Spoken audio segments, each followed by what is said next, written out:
Salam warga Kerajaan Allah, jumpa kembali di pagi hari ini, tepatnya di channel Renungan setiap hari ditayangkan di pagi hari. Mari saudaraku yang dikasih di dalam Tuhan, marilah kita sediakan waktu kita untuk bersaat teduh sebelum aktivitas yang akan kita kerjakan dari pagi, siang, ke malam. Percayalah bahwa di saat kita meluangkan waktu kita untuk bersaat teduh atau juga untuk merenungkan firman Tuhan, itu akan sangat baik kepada kita sebagai orang yang percaya, karena orang percaya juga saudara harus juga dapat juga menyediakan waktu kita. Firman Tuhan berkata Matius 11 ayat 29, yaitu dikatakan, belajarlah daripada-Aku karena Aku lemah lembut dan rendah hati. Mari kita selalu belajar untuk kebenaran firman Tuhan, karena ketika kita belajar saudara, di situ ada kekuatan, di situ ada pertolongan Tuhan, dan Tuhan bisa melakukan segala cara untuk setiap orang yang selalu ada bersama dengan Dia. Mari kita sisihkan waktu kita berdoa bersepakat untuk mendengar firman Tuhan.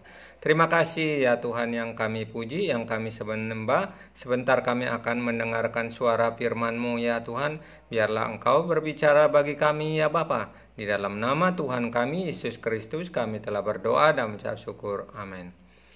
Kita dengar firman Tuhan terambil dalam kitab Matius 14 ayat 22 sampai 32. Demikianlah bunyi firman Tuhan. Sesudah itu Yesus naik, segera memerintah murid-muridnya naik ke perahu dan mendahului ke seberang. Sementara itu ia menyuruh orang banyak pulang. Dan setelah orang banyak itu disuruhnya pulang, Yesus naik ke bukit untuk berdoa sendirian di situ. Perahu murid-muridnya sudah beberapa mil jauhnya dari pantai dan diombang-ambing gelombang karena angin sakal. Kira-kira jam 3 malam datanglah Yesus kepada mereka berjalan di atas air. Yesus berjalan di atas air. Ketika murid-muridnya melihat dia berjalan di atas air, mereka terkejut dan berseru, dikatakan itu hantu, lalu berteriak-teriak karena takut. Tetapi segera Yesus berjalan kepada mereka, tenanglah, Aku ini, jangan takut. Lalu Petrus berseru dan menjawab, Tuhan, apabila Engkau itu, suruhlah aku datang kepadamu berjalan di atas air. Kata Yesus, datanglah. Maka Petrus turun dari perahu dan berjalan di atas air mendapatkan Yesus. Tetapi ketika dirasa tiupan angin, takutlah ia dan mulai tenggelam, lalu berteriak, Tuhan, tolonglah aku. Segera Yesus mengulurkan tangannya, memegang dia dan berkata, Hai orang yang kurang percaya, mengapa engkau bimbang? Ayat 33 sebagai ayat terakhir. Lalu mereka naik ke perahu dan angin pun reba. Dan orang-orang yang ada di perahu menyembah dia, katanya, sesungguhnya engkau ini anak Allah. Demikianlah pembacaan firman Tuhan. Berbahagialah dalam kehidupan kita yang senantiasa merenungkan firman Tuhan. Saudaraku yang kasih dalam Tuhan, firman Tuhan ini adalah firman yang sering juga disampaikan oleh hamba-hamba Tuhan, baik itu para gembala, baik itu para pendeta maupun para majelis atau juga para pelayan Tuhan ketika melayani di dalam persekutuan, saudara yang keselam Tuhan, baik itu melayani di gereja. Nah, saudara yang kasih dalam Tuhan, di pagi hari ini kita mendengar suatu hal, kisah yang dialami oleh para murid-muridnya bersama dengan Yesus. Yesus yang sedang melayani saudara atau menjangkau jiwa-jiwa, dan ketika itulah Yesus bersama-sama dengan muridnya. Dan Yesus berkata bersama-sama muridnya di atas, yaitu di atas perahu. Dan Yesus mengambil sikap suatu tempat, seorang keselam Tuhan, sebelum bersama-sama dengan murid-muridnya, Yesus juga pergi ke bukit, yaitu bersama, yang dikatakan dia pergi ke bukit untuk berdoa. Nah, saudara yang kasih dalam Tuhan, inilah yang dialami, yang dilakukan oleh Yesus. Dia mengambil sikap untuk berdoa.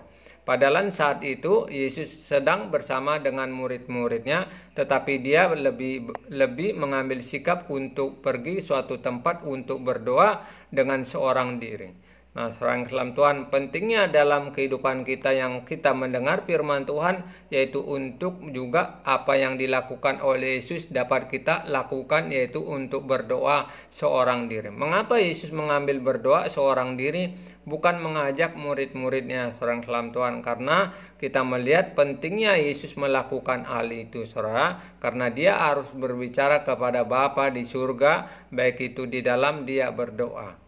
Nah, saudara yang dalam Tuhan, ketika kita sudah percaya, saudara, yaitu kehidupan kekristenan kita harus juga dibarengi kita seperti melakukan seperti yang Yesus lakukan untuk berdoa, saudara yang dalam Tuhan. Bukan berdoa ketika kita ada membutuhkan segala hal atau hal yang kita rutin kita lakukan, tetapi hal yang kita belajar ketika kita berdoa seorang diri, saudara. Pentingnya berdoa seorang diri karena kita berbicara kepada Bapa di surga. Padahal pada firman Tuhan ini, Yesus yang bersama dengan murid-muridnya. Seharusnya Yesus mengambil sikap untuk bersama, yaitu dengan muridnya, tetapi Yesus melakukan seorang diri berdoa, seorang dalam Tuhan. Nah, firman Tuhan ini sedikit saya mengutip, dikatakan Yesus naik ke bukit untuk berdoa seorang diri ketika hari sudah malam. Nah, saudara yang kasih dalam Tuhan, pentingnya kita berkomunikasi kepada Tuhan yang kita sembah, saudara. Karena dia adalah Tuhan, dia bisa melihat segala cara. Seperti Yesus melakukan sikap untuk berdoa seorang diri, dia berdoa untuk mengungkapkan segala hal kepada Bapa di surga, saudara dalam Tuhan.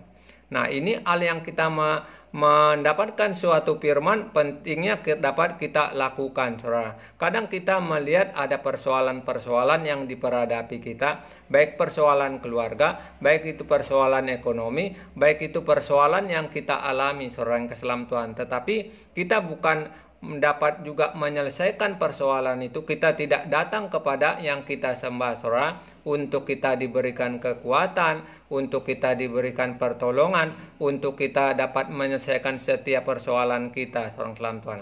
Persoalan memang bisa diperhadapi setiap orang, seorang dalam Tuhan. Siapapun orangnya, baik itu mungkin dia pendeta, hamba Tuhan, seorang dalam Tuhan, tetapi apakah persoalan itu dapat diselesaikan?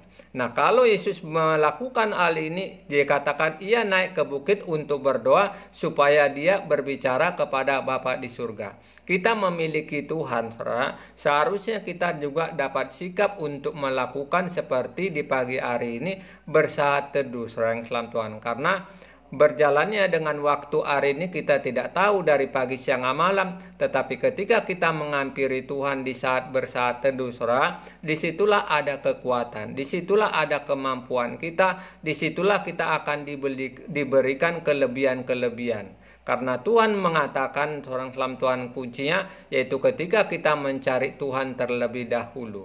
Nah, ini ayat berikutnya yang sangat menarik, yaitu ketika Yesus juga berjalan di atas air, seorang dalam Tuhan. Mengapa Yesus melakukan berjalan di atas air? Padahal pada saat itu murid-muridnya berada di tengah-tengah laut, seorang dalam Tuhan, atau bersama dengan murid-muridnya itu. Tetapi Yesus melakukan hal itu supaya melihat bahwa kuasa Tuhan dapat bekerja ketika akan dilakukan juga salah seorang muridnya yang bernama Petrus ini.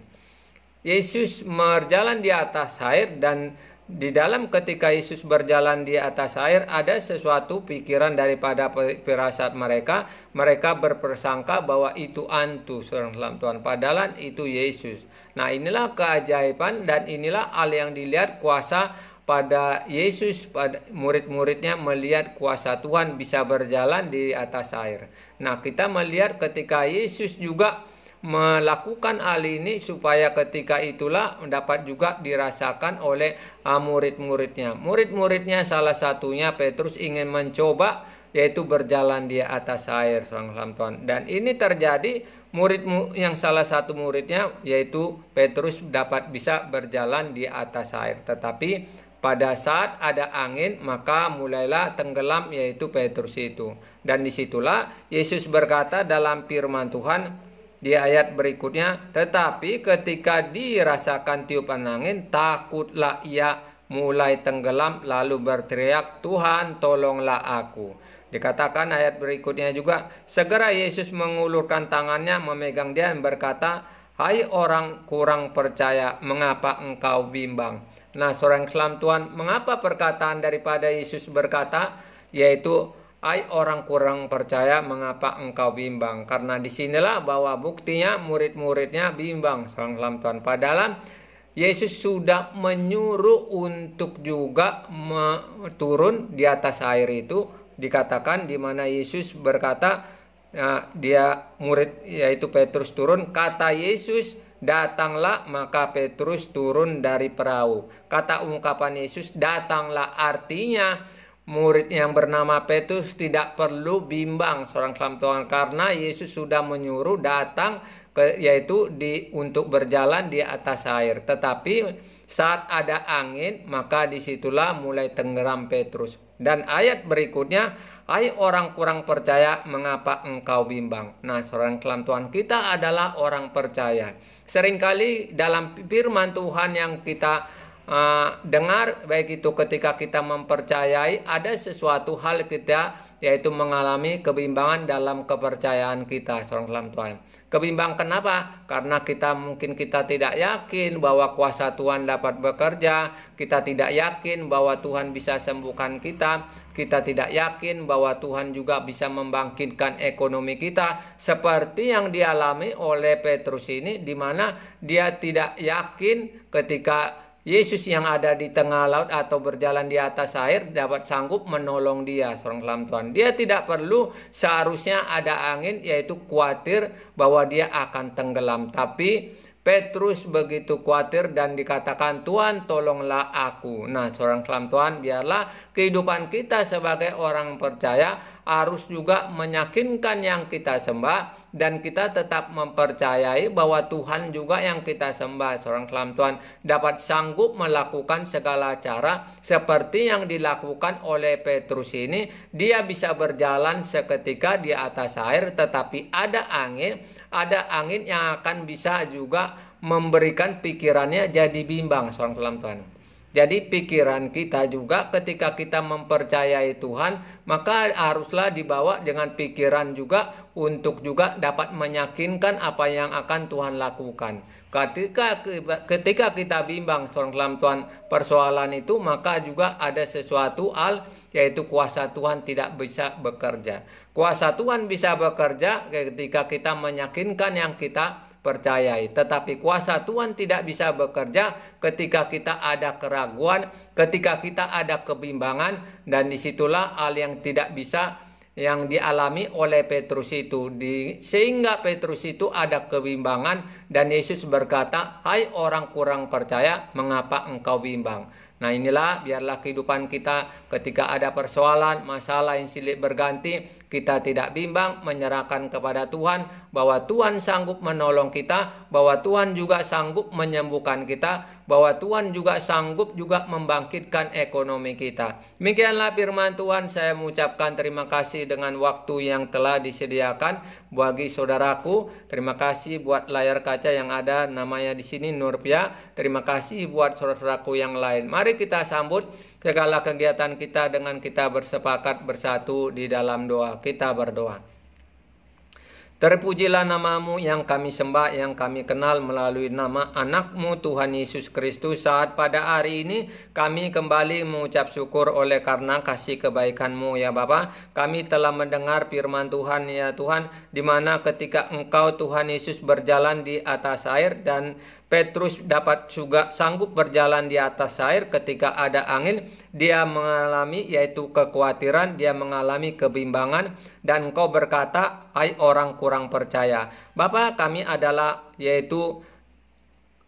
sebagai orang yang percaya kepada Engkau ya Tuhan Yesus. Olehnya biarlah kehidupan kami dibawa tetap percaya kepada Engkau ya Tuhan, tetap mengandalkan Engkau ya Tuhan, sehingga kami dikuatkan dalam setiap persoalan, dan kami tidak bimbang ya Tuhan, bahwa Tuhan akan juga sanggup menolong kami, bahwa Tuhan juga akan sanggup juga melakukan segala perkara-perkara yang kami akan lakukan ya Tuhan. Biarlah kuasa-Mu dapat bekerja seperti Engkau Engkau nyatakan ketika itu juga, yaitu Petrus dapat bisa berjalan di atas air ya Tuhan. Terima kasih Bapak, kepada saat hari ini sebentar kami akan menjalankan segala kegiatan kami dari pagi, siang, malam. Biarlah segala kegiatan kami serahkan dalam tangan Tuhan. Engkau selalu campur tangan dalam setiap kegiatan kami. Terpujilah namamu ya Bapa. Di dalam nama Tuhan kami Yesus Kristus kami telah berdoa dan mengucap syukur. Amin.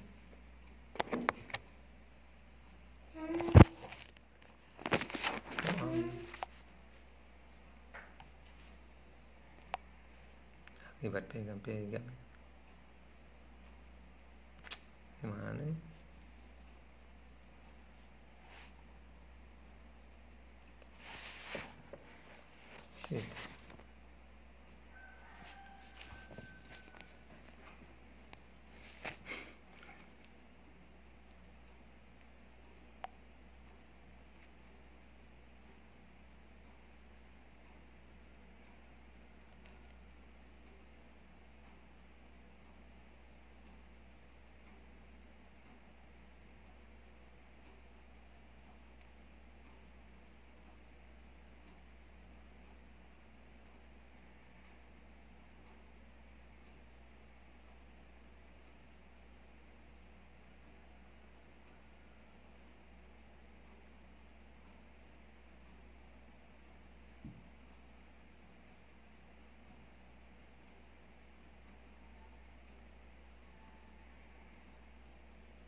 Apa? Ini.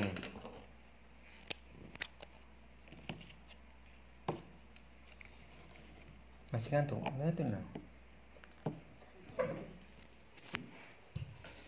Ini nak tidur sebentar, Bapak mau tidur sebentar.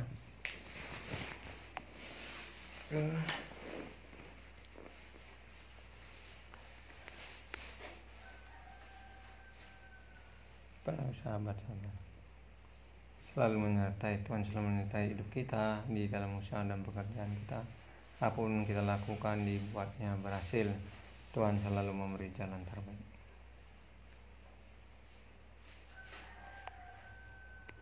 Bagus.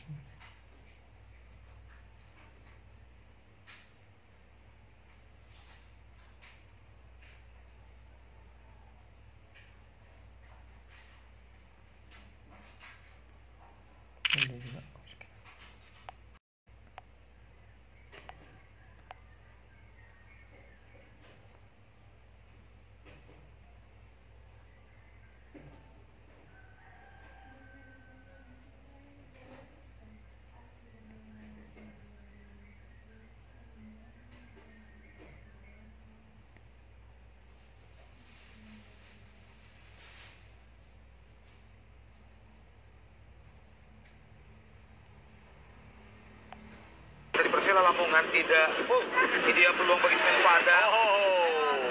Dan para pemain Semen Padang juga harus menyadari di lini belakang mereka masih memiliki Khairul Huda, dan nampaknya Khairul Huda harus mendapatkan sedikit perawatan medis.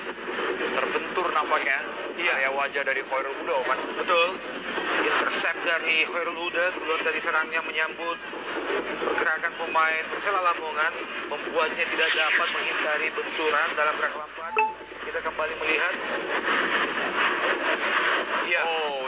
antar pemain Persela, sesama pemain Persela tadi.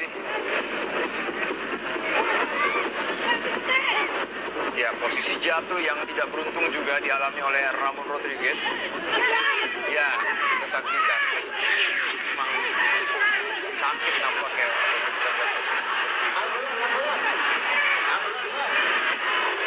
It has been at times the thankless task that he's done in that great run from Jay O'Shea. He's got Straub outside him, presented the back post. Straub turns inside, shoots, wide. Down because he's got a lower center of gravity, just couldn't get onto it. It has been Jay Ijes kembali buat heboh di Italia. Penggawa timnas Indonesia awalnya memang dianggap remeh di Eropa. Gak banyak pemain asal Indonesia yang berhasil menembus liga utama di Eropa seperti Serie A. Sebut saja seperti Jay Ijes yang bermain bersama Venezia. Kapten timnas Indonesia ini awalnya sempat diragukan bisa memperlihatkan penampilan gemilangnya di negeri lahirnya para bek kelas dunia tersebut. Tapi kini semuanya justru berbalik. J.I. berhasil memukau publik negeri Pisa dengan berbagai rekor menarik. Terlihat dari penampilannya saat Venezia menghadapi Lazio. Dirinya berhasil membuat lini serang skuad elang frustasi karena nggak bisa mencetak gol. Belum lagi Ijes juga kembali mengemban tugas sebagai kapten Venezia di laga tersebut. Hasilnya, motivasi dari kapten Venezia ini berhasil menahan imbang Lazio yang saat ini bertengger di peringkat 4. J.I. kembali buat heboh. Cari Tuhan dengan sungguh-sungguh. Firman Tuhan bilang, selama ia berkenan ditemui. Bagian ini mengingatkan kita, Bapak Ibu, saudara-saudara, bahwa waktu hidup terbatas. Ada saatnya kita tidak bisa lagi mencari Tuhan. Saat itu firman Tuhan bilang, cari Tuhan selama dia berkenan ditemui. Ada saatnya kita tidak bisa lagi mencari Tuhan. Pertama, mungkinkah ketika Allah sudah menolak kita karena murkanya, dia mengeraskan hati kita untuk membinasakan kita. Ataukah ketika ia menetapkan batas atas waktu hidup kita, dan kita tidak punya kesempatan untuk bernafas lagi. Cari Tuhan selama ia berkenan ditemui. Dan karena itu kalau Tuhan memberi bagi kita waktu-waktu untuk bersekutu, jangan memandang remeh kesempatan untuk bersekutu dengan Tuhan. Jangan datang ke persekutuan sebagai rutinitas karena anggota kolom, karena anggota jemaat. Jangan terlibat dalam pelayanan hanya sebagai bagian dari tanggung jawab karena relasi dengan pelsus, relasi dengan sesama jemaat.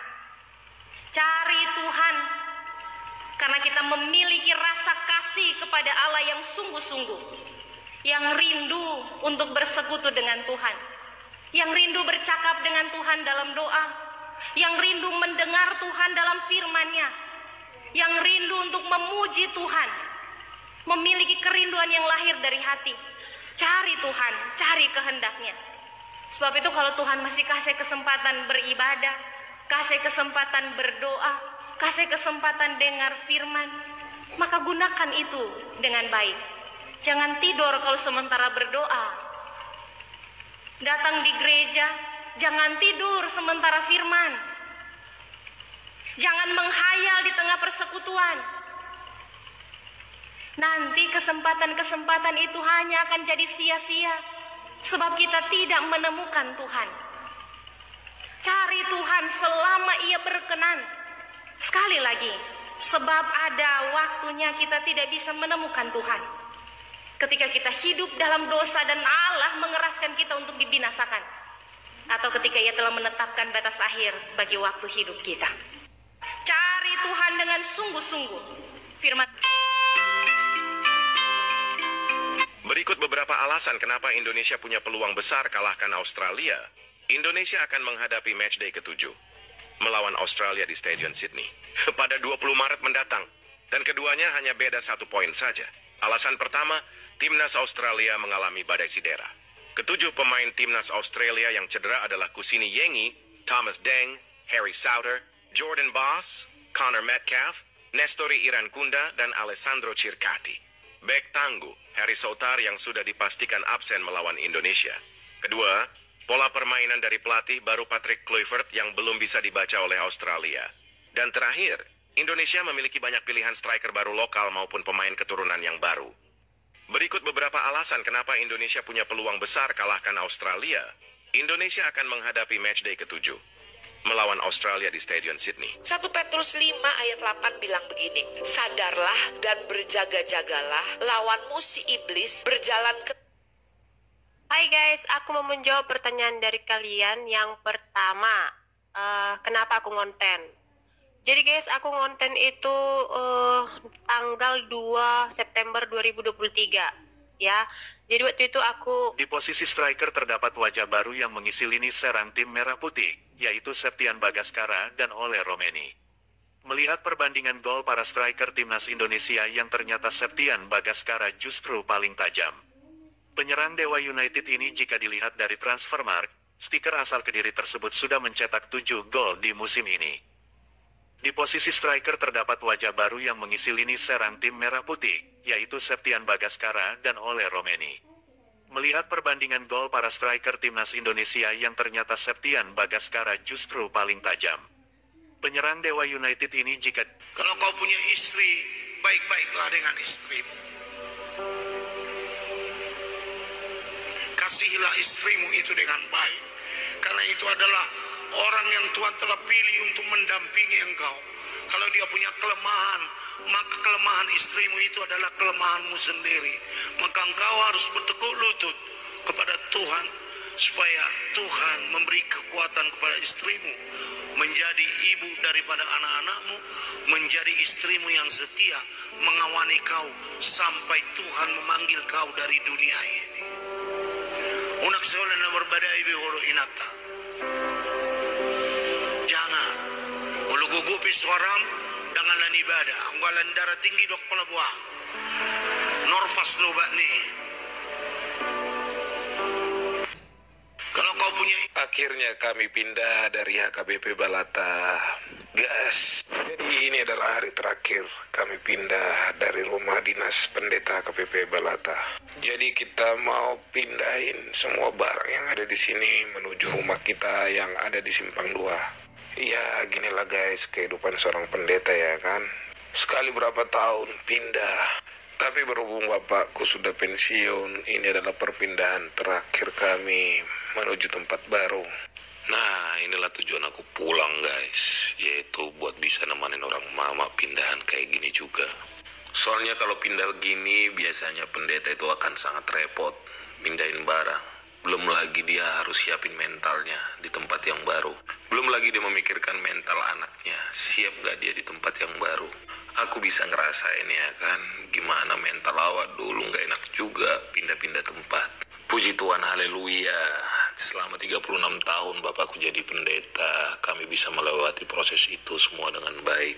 Makanya aku cukup sedih juga sih dengan perpindahan terakhir ini ya kan.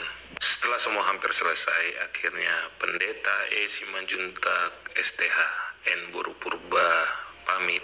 Terima kasih 5 tahun 6 bulannya HKBP Balata.